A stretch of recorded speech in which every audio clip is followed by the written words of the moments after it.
सम्माननीय सभामुख महोदय, आज म यहाँ बोल्न आएको। म धेरै साथीभाइहरू देखेँ, मान्यज्यूहरू उठेर घाँटी सुक्ने गरी चिचाइराख्नु भएको थियो, देखेँ मैले। र यो भन्दै गर्दाखेरि चाहिँ हामी गृह मन्त्रालयमा बसेर के गर्ने होला, कसरी गर्ने होला, अब कसरी उहाँहरूलाई सान्त्वना दिने होला, के गर्ने, कसरी मिलाउने होला भनेर सोच्ने हामीले हाम्रो टिम बनाएर हामी कुरा छलफल गरिरहेका थियौँ। म यो सम्मानित सदनलाई सभामुख मार्फत सोध्न चाहन्छु, कतिजना हुनुहुन्थ्यो हिजो त्यो हस्पिटलमा तपाईँहरू? जतिजनालाई घाँटी चिचार गराउनु भइरहेछ यहाँ। घाँटी चिच्याएर कराएर हुँदैन यहाँ सदनमा मात्र। म जनताको सेवा गर्छु भनेर मुखले बोलेर हुँदैन, त्यो मुखले बोलेको 50औं वर्ष भइसक्यो। हामीले हातले गर्नुपर्छ, ठाउँमा गएर गर्नुपर्छ। आफ्नो जनताको सेवा ठाउँमा गएर गर्नुपर्छ, उहाँहरूको पीडाको ठाउँमा बुझेर गर्नुपर्छ। त्यसलाई तपाईँहरू स्टन्टबाजी भनेर भन्नुहुन्छ। मलाई इच्छा छैन यहाँ कसैको लागि स्टन्टबाजी गर्नलाई, आफ्नो देशको सेवा गर्न आएको। जानी नजानी अन्जानमा होस्, आफूले सक्ने नसक्ने हामीले गरेर हातमा पानी राखेर यसरी गर्दै बिस्तारै हिँड्दै हामी यहाँसम्म आएको। पोखलाकी देश दुर्घटनामा जाला कि भनेर। त्यसलाई तपाईँले स्टन्टबाजी भनेर भन्नुहुन्छ। हामीलाई थाहा छ हाम्रो पीडा हामीले कसरी यो फेस पार गऱ्यौँ भनेर। हामीलाई मात्र थाहा छ त्यो पीडा। अब आज म यो सम्मानित सदनलाई सभामुख मार्फत सरकार कसरी सञ्चालन हुन्छ भनेर तपाईँलाई म सिकाउन चाहन्छु। हाम्रो 3 तहको सरकार हुन्छ। एउटा सङ्घीय सरकार भयो, एउटा प्रदेश सरकार भयो र एउटा स्थानीय सरकार भयो। जुन ठाउँमा घटना घट्यो त्यो ठाउँमा ट्राफिकले लगाएको होइन, ट्राफिकले व्हिल लक गरेको होइन। कुनै भिडियोमा छ ट्राफिकले लगाएको, त्यसमा व्हिल लक लगाएको छ, नगर प्रहरीले लगाएको छ। म विपक्षी दलका साथीहरूलाई, मान्छेहरूलाई सोध्न चाहन्छु, स्थानीय सरकार कसको छ अहिले? राष्ट्रिय स्वतन्त्र पार्टीको छ? यो प्रदेश सरकार कसको छ अहिले? राष्ट्रिय स्वतन्त्र पार्टीको छ? 2 तहको सरकार त तपाईँहरूसँग छ। यो नियम कानुन हामीले बनाएको, तपाईँहरूले बनाएको, तपाईँले कार्यान्वयन गर्नु नसकेर हामीले कार्यान्वयन गरेर हामीले देखाएको र त्यही नियम कानुनमा टेकेको हो हामीले। अहिले ब्ल्याक टिनको कुरा आइरहेछ, कालो सिसा लगायो। त्यो कालो सिसा बनाउने नियम हामीले कुरेका थियौँ, तपाईँहरूले कुर्नु भएको। त्यसलाई हामीले पालना मात्र गराएको।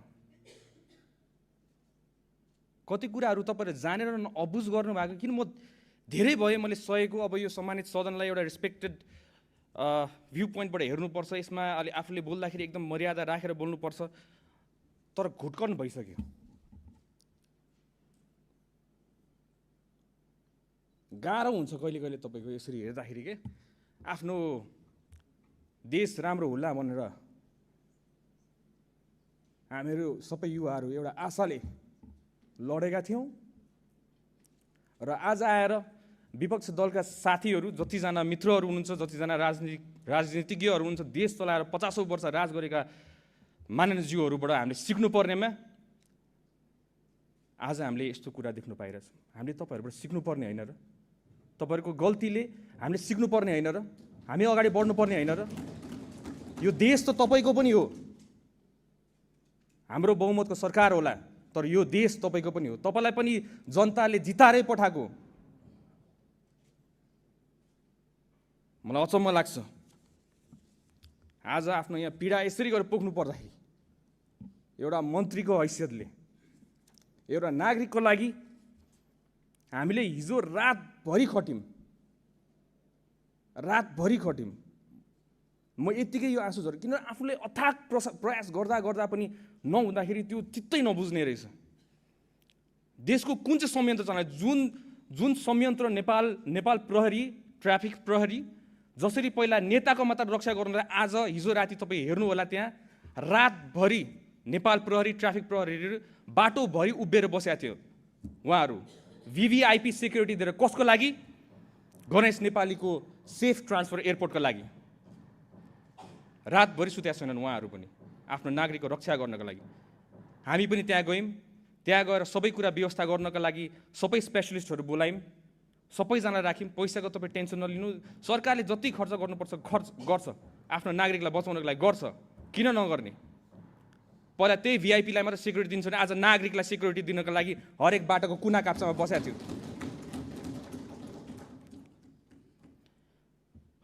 तर त्यतिखेरको कन्डिसन तपाईँलाई थाहा छैन। किन थाहा छैन? किन तपाईँ त्यहाँ पुगेकै छैन। डक्टरसँग कन्सल्ट गर्नु पऱ्यो, कुरा गर्नु पऱ्यो। डक्टरहरू हामीले उता इन्डियन साइडलाई पनि हामीले पर्मिसन लिनु पऱ्यो। राति परिसकेको थियो, पर्मिसन लिन परराष्ट्रलाई हामी परराष्ट्र मन्त्री उठ्नुभयो, परराष्ट्र सचिव उठ्नुभयो, इन्डियन एम्बेसीसँग कोर्डिनेसन गर्नुभयो। इन्डियन एम्बेसीसँग कोर्डिनेसन गरेपछि उताको एम्सको टिमलाई रेडी गर्नु पऱ्यो। उतापट्टि आउँदाखेरि फेरि यताबाट एयरप्लेनले हाम्रो एयर एम्बुलेन्स स्ट्यान्ड बाईमा राख्यौँ हामीले। म आफै गएर त्यहाँ निरीक्षण गरेँ, किनभने हाम्रो डोमेस्टिक एयरपोर्ट जाने बाटोमा चाहिँ तपाईँको त्यो पिच भएको छैन। त्यो गल्ती हामीले लिनुपर्ने, पिच नभएको।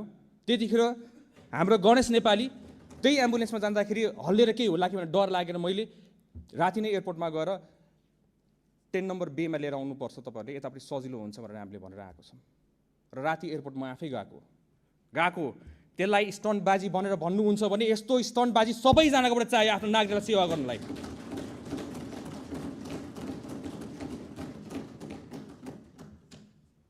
र पत्रकार मित्रहरूलाई पनि तपाईँले सोध्नु होला, जतिजना मान्छेले त्यसलाई स्टन्टबाजी भन्नुभयो, क्यामेरा लिएर हिँड्छ भनेर। क्यामेरासँग भाग्ने मान्छेहरू हामीहरू, क्यामेरा आएर बोलेको तपाईँले हतपत्त हामीलाई देख्नु हुँदैन। हामी फिल्डमा उत्रेर काम गर्ने मान्छेहरू, हामीलाई त्यति राम्रोसित बोल्नु आउँदैन होला, तर राम्रोसित काम चाहिँ गर्नु आउँछ, आफ्नो देशलाई जोगाउनु आउँछ। चाहे तपाईँ नै होस्, तपाईँको जिम्मेवारी पनि हाम्रै टाउकोमा छ। हामीले नै त्यो जिम्मेवारी निर्वाह गरेर हामी तपाईँको सुरक्षाको लागि हामी खटिरहेछौँ। हामीले कहिले पनि भनेका छैनौँ कुनै दल कुनै पार्टी भनेर हामीले छुट्याएको छैनौँ यहाँ। तर पहिला के हुन्थ्यो, हामी पहिला बस्दाखेरि एउटा नागरिक भएर हेर्दाखेरि के हुन्थ्यो, यताबाट एकजना उफ्रिनुहुन्थ्यो, उताबाट अर्कोजना उफ्रिनुहुन्थ्यो, दिनभरि त्यो ड्रामा हुन्थ्यो हाम्रोबाट यहाँ। तर अब हामी नसुध्रेर कहिले सुध्रिने? त्यही भएर हामीले हिजो अथाक प्रयास गरेको, प्लेन श्री एयरलाइन्स रेडी गरेको, पर्मिसनहरू लिनुपर्छ लिएकै हो। तर डक्टर्सहरूले स्टेबल राख्नु पर्यो, पेसेन्टलाई स्टेबली ट्रान्सफर गर्नु पर्यो। अब उहाँको ब्लड प्रेसरै लो भइसकेको थियो। ब्लड प्रेसर लो भएको टाइममा हामीले उहाँलाई लाँदै गर्दाखेरि केही गरी घटना घटिहाल्यो भने त हामीले त बचाउने उद्देश्यले गरिरहेको हो नि त। डक्टर्सहरूको रेकमेन्डेसन त बुझ्नु पऱ्यो।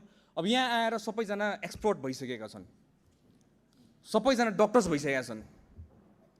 त्यहाँ डक्टर्स एक्सपर्ट्सहरू, नेपालको विज्ञ डक्टर्सहरू सबै हामीले राखेका थियौँ त्यतिखेर। कुनै हालतमा बचाउनु पऱ्यो हामीले भनेर भने त। तर त्यही पनि त्यो जिम्मेवारी कसको थियो? स्थानीय तह त। स्थानीय तहको सरकार कसको छ अहिले नेपाल अहिले काठमाडौँमा? तपाईँहरू आफै भन्नुहोस्, स्थानीय सरकार कसको? व्हिल लक लागेको कसले? हामीले भनिराख्नु पर्ने। अनि त्यो दोष पनि हामीले भोग्नुपर्ने। हामीले आफ्नो जिम्मेवारी निभाउँछौँ, जोसुकैले गरेको होस्। आफूले अघि बढ्नुपर्छ, त्यसमा दोष लाउनु हामीलाई छैन। आफूले गर्नुपर्ने कर्तव्य, राज्यले गर्नुपर्ने कर्तव्य त यही त हो त। आफ्नो नागरिकलाई जसरी भए पनि बचाउनु पर्ने गर्छौँ। 3 रात सुत्नु नपरोस्, 4 रात सुत्नु नपरोस्, हामी सुत्दिनौँ। आफ्नो नागरिकलाई बचाउँछौँ, हामी प्रयास गरेकै हो मान्छेहरू। र अहिले आउँदाखेरि आफ्नै साथीभाइहरू, मान्छेहरू जो अगाडि एउटा बोल्नुहुन्छ पछाडि अर्कै बोल्नुहुन्छ, चित्त बुझ्दैन रहेछ यो। अगाडि जसरी बोल्नु भएको छ त्यसरी नै पछाडि बोल्नु पर्यो। अगाडि आउनुहुन्छ मान्छेहरूले एकदम ल भन्दै घुलमिल गरेर बोल्नुहुन्छ, पछाडि गरेर के गरेर बोल्नु भएको थियो? सदनमा जे बोल्नुहुन्छ त्यसै गरी हामीलाई बाहिर पनि ट्रिट गर्नु न, अनि पो हामीलाई थाहा हुन्छ त। यो हामीलाई मन पर्दैन यो पर्दा पछाडिको खेल। त्यही भएर यसको लागि हामीले एउटा छानबिन समिति पनि एउटा गठन गरेका छौँ। DIG हाम्रो गोविन्द थपलियाको संयोजकतामा 5 सदस्यको छानबिन समिति हामीले गठन गरेका छौँ। 3 जना अहिले हामीले छानबिनको लागि सोधपुछका लागि नियन्त्रणमा लिएका छौँ। महानगरपालिकाको प्रहरीहरू उहाँहरूलाई नियन्त्रणमा लिएको छौँ। अनि यसमा हामी निष्पक्ष हिसाबमा हामी छानबिन पनि गर्छौँ। र बुझ्नुपर्ने कुरा एउटा कुरा, हामी गृह मन्त्रालय हामी एन्फोर्स गर्ने हो। ट्राफिकको फाइन कुनै लाउँछ भने ट्राफिकले फाइन त उहाँहरूले कोर्ने होइन नि त। भौतिक तथा यातायात मन्त्रालयको विभाग छ, त्यहाँबाट नियम कानुन बनाएर हाम्रो सदनबाट पास भएर बल्ल त्यो विधेयक हो। तपाईँहरूलाई सिकाउनु पर्ने मैले जो भर्खरै राजनीतिमा आएको छ त्यो विधेयक हो भनेर।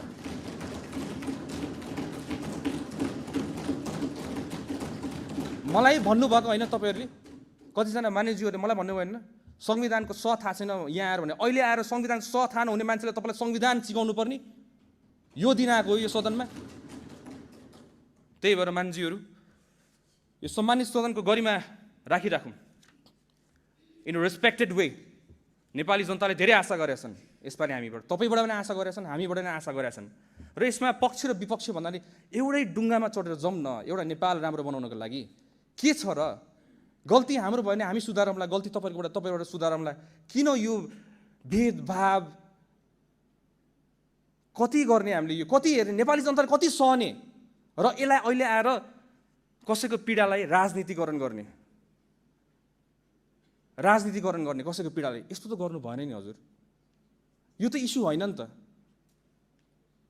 निर्मला हत्याकाण्ड पनि राजनीति भएको होइन त्यतिखेर? तपाईँहरू मलाई भन्नुहोस्, त्यो सानो नानीको लास माथि राजनीति गर्ने को हो त्यतिखेर?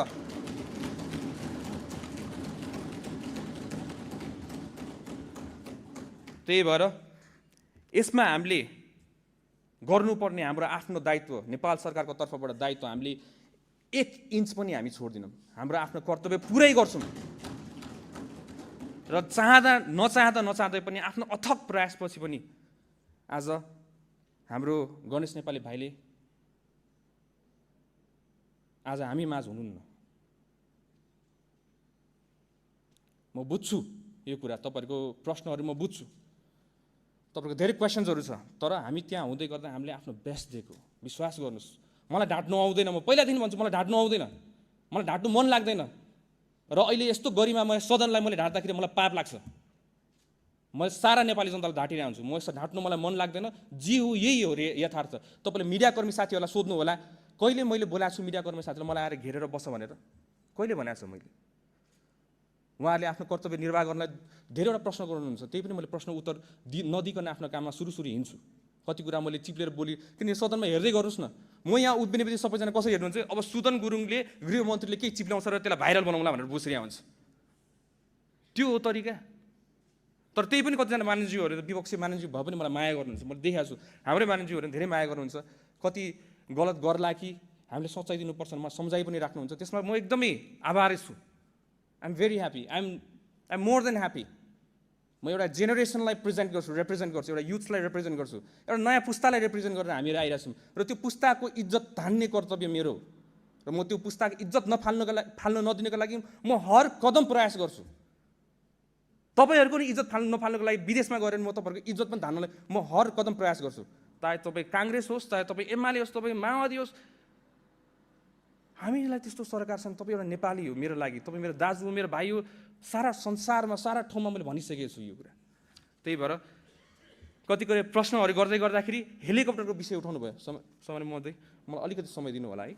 धेरै कुरा मलाई भन्नु मन लागिरहेछ आज यो हेलीको विषयमा। अब धेरैजना मानिसहरूले उठाउनु भयो हेली। हाम्रो त्यो हेली पानीमा खोलामा गाडी छिरो हेली किन गएन? We need to work smart. हामी यो जेनेरेसनको मान्छे, हामीसँग ड्रोन छ र हेली तपाईँ आफै, म तपाईँलाई प्र्याक्टिकली आज म भन्छु, त्यो ठाउँमा हेली त्यत्रो माथि उड्दाखेरि मुनिको बगिरहेको देखिन्थ्यो होला। हेली जाँदाखेरि गाडी मुनि छिरिसक्यो, खोलामा गइसकेको। म फर्स्टमा अपडेट डिजास्टरको बारेमा म 10 years एक्सपिरियन्स छ, मैले बुझ्छु के भयो भने तुरन्त आत्तेर फोन गर्छु म। त्यतिखेर बुझ्दै गर्दाखेरि पानीभित्र छिरिसकेको अवस्था थियो र एकजना व्यक्ति त्यहाँ अड्किराख्नु भएको अवस्था, उहाँ पनि लास्ट कन्डिसनमा थियो। हेलीले उद्धार गर्नलाई तपाईँको सर्टन चिजहरू चाहिन्छ त्यसमा, र त्यो मुनि गएर खोज्नु मिल्दैन। त्यसमा ड्रोन चाहिन्छ। ड्रोन भयो भने तपाईँको मुनि मुनि गएर हामीले चाहिँ मजासित कहाँ कहाँ सकेको छ भने खोज्नुपर्छ। सशस्त्र प्रहरी बलको हाम्रो यहाँ के भन्छ कुरिङटारको होल टोली जानुभएको छ त्यहाँ, र त्यहाँ हेली चाहियो। हेली आएर उद्धार हुने होइन, स्मार्ट वेमा गर्नुपर्छ हामीले हेलीको यो, किन त्यो पैसा त हेलीको पैसा त तपाईँको पनि हो। कतिजनाले मलाई फोन गर्नुहुन्छ, यहाँ एकदम अर्जेन्ट भयो हेली उडाउनु पऱ्यो, एकदम अर्जेन्ट भयो हेली उडाउनु पऱ्यो। किन? अब सवारी दुर्घटना भएको छ, हामी बुझ्छौँ त्यो संवेदनशील पनि, त्यसको विषय हामी बुझ्छौँ, वी अन्डरस्ट्यान्ड। तर सोच्नुहोस् त, हामीले त्यो पूर्वाधारलाई विकास गर्दै जाने होला नि त हामीले त। अब त यो हेली पनि एउटा के रहेछ, सान रहेछ क्या। मैले हेली उडाउनु सकेँ भन्ने टाइपको एउटा भोटरलाई दिने एउटा त्यो एउटा के भन्नुमा एउटा भोटिङ एउटा उ त्यो जस्तो के, त्यस्तो नगरौँ। राज्यको पैसा हो, त्यसलाई दोहन हुनु नदिउँ। सकेसम्म परिस्थिति अवस्थाले माग्यो भने हामीले गर्ने हो, तर अवस्थाले नमागेको कन्डिसनमा हामीले गर्नु हुँदैन। त्यो तपाईँकै पैसा हो। फेरि तपाईँहरूले प्रश्न गर्नुहुन्छ हेली किन उडाएको, त्यही भएर त्यसलाई पनि सबै मानिसज्यूहरूलाई म हार्दिक अनुरोध गर्न चाहन्छु, यसमा एकदम संवेदनशील हुँदैन। राज्यको पैसा हो, हामीले हाम्रै पैसा भनेर लिनुपर्छ त्यसलाई। अब विषयवस्तु त यति जस्तो लाग्छ मलाई। गृह मन्त्रालयले एन्फोर्स गर्ने हो यो कुरा, म एकचोटि प्रष्टै पार्न चाहन्छु। ट्राफिकले जरिमाना उहाँले चाहेर कोर्नु हुँदैन, उहाँले चाहेर चिट कोर्नु हुँदैन। त्यो जरिमाना कति हुन्छ के हुन्छ भनेर तपाईँको नियम कानुनमा अलरेडी छ। त्यो नियम कानुन तपाईँहरूकै सरकार, तपाईँहरूकै नेतृत्वले बनाएको कुरा हो। र अहिले त्यो भनेको विधेयक मात्रै हो, पास भइसकेका छैन। पासै नभएको विषयलाई प्रचारबाजी गरेर एकजना मानिसले भनेर सरकारलाई कति हो लाउनुपर्छ, एकदम गुड आइडिया। सरकारले काम गरेन र सरकारलाई पनि लाउनुपर्छ, एकदम राम्रो आइडिया। तर प्रश्न पनि पारिदिनु पर्यो होला नि जनतालाई। यो त विधेयक मात्रै हो, पास त भएको छैन। यसमा छलफल हुन्छ, तपाईँहरूको राय सुझाव हुन्छ, तपाईँहरूले आफ्नो ओपिनियन भन्नुहुन्छ, यो भएन भनेर तपाईँहरूले पनि कराउनुहुन्छ, उठ्नु होला, संसद अवरोध गर्नु होला। हामी पनि आफ्नो जनतालाई दुःखमा देख्न चाहन्छौँ होला त। हामी तपाईँको आँसु हेर्नु सक्दैनौँ। यस्तो हो अहिलेको सरकार। तपाईँ विपक्षी होस्, तपाईँको पनि आँसु हेर्नु सक्दैनौँ हामीले। त्यही भएर यो सम्मानित सदनलाई सभामुख ज्यू मार्फत मेरोबाट भुलचुक भएमा, मेरो शब्द चयनहरूमा नमिलेमा, मेरो इन्टेन्सन चाहिँ कहिले गलत छैन हजुर। 5 इयर्समा 5 वर्षको कार्यकाल हो। 5 वर्षको कार्यकालमा मैले भनिरहेको छु, मेरो शब्द चयन एकदम राम्रो हुनेवाला छ। तपाईँले मलाई 6 महिनाको कार्यकालमा देख्नु भइरहेछ अहिले सदनमा उभिँदै गर्दाखेरि मेरो शब्द चयनहरू धेरै मिलिसकेको छ। र शब्द होइन, यसमा तपाईँको ढाका टोपी र दौरा सुरुवाल लगाएको यो सदनमा कैयौँ बसिसकेका थिएँ, तर देश बेच्नलाई होइन।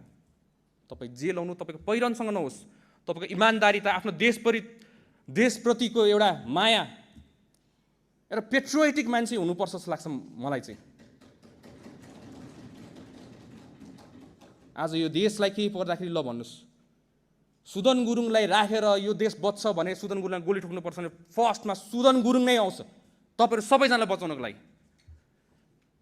यो देश बाँच्छ भने मैले सुनिरहेको छु 24 गते सुन्दा 8-9 महिनामा 24 गते बच्चा मरेको छ। तपाईँहरूलाई 24 गतेको पिर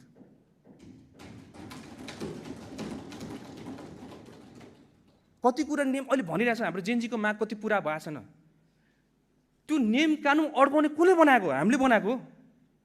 पुरानो नियम कानुनमा टेकेर गरेन फेरि भ्रष्टाचारको मुद्दा लाउने, फेरि त्यही प्रतिपक्षको साथीहरू मानिसहरू होला, फेरि भ्रष्टाचार भयो भनेर भन्नु होला, त्यहाँ कसैलाई न्याय दिँदै गर्दाखेरि त्यो पनि विचार गरेर गर्नु पर्यो हामीले त। त्यो गर्दै गरेर यति दुःख पाछौँ हामीले। तर बट स्टिल आफ्नो देशको लागि यस्तो दुःख त 100,000 कुर्बान हो।